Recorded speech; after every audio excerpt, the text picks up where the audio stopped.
మన కృష్ణుని మహిమల గురించి, మన శివుడి మహత్యం గురించి యువతకు చెప్పాలి. రాముడికి మించిన పురుషోత్తముడు లోకంలో లేడని రామరాజ్యాన్ని గురించి కూడా మనం చెప్పాల్సిన అవసరం ఉంది.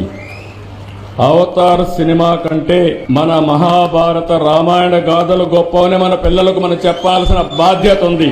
హిందూ ధర్మం అంటే చంద్రబాబు నాయుడు గారికి ఎంత ప్రేమో చూశారు కదా.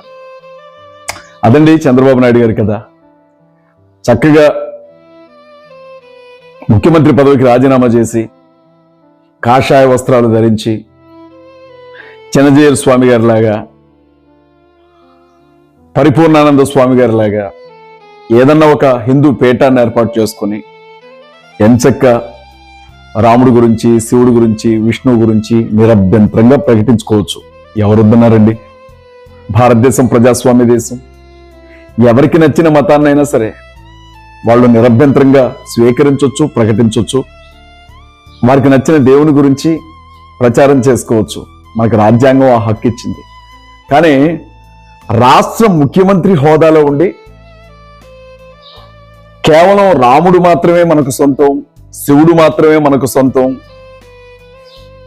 పురాణాలు మాత్రమే మనకు సొంతం అని చెప్పడం మాత్రం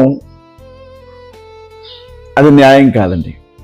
ఎందుకంటే మీకు హిందువులు మాత్రమే ఓట్లు వేయలేదు, క్రైస్తవులు, ముస్లింలు, బౌద్ధులు, మిగిలిన అనేక మతాలకు చెందిన వాళ్ళు అసలు దేవుడే లేడు అనుకునేవారు కూడా మీకు ఓట్లేశారు. మీరేం చేసినా న్యాయమే. కానీ ప్రతిపక్షానికి సంబంధించినటువంటి ఎమ్మెల్యేలు మాత్రం కనీసం బైబిల్ పట్టుకొని కనపడడం కూడా నేరమే. ప్రార్థనా మందిరం ముందు నిలబడడం కూడా నేరమే. హిందువుల మీద మీకు ఎంత ప్రేమ చంద్రబాబు నాయుడు గారు.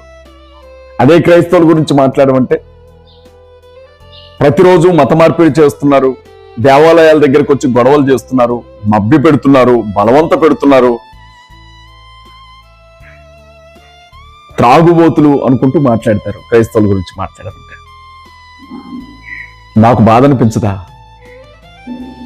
మీ తెలుగుదేశం పార్టీలో క్రైస్తవులు లేరా? క్రైస్తవ నాయకులు లేరా? వాళ్ళకు బాధ అనిపించదా?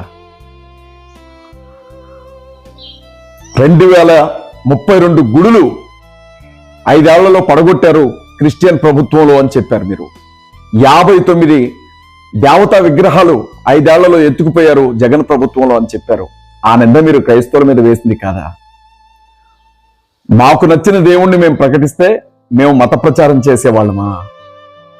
మీకు నచ్చిన దేవుని గురించి మీరు మాట్లాడితే మీరు ధర్మ ప్రచారకులా?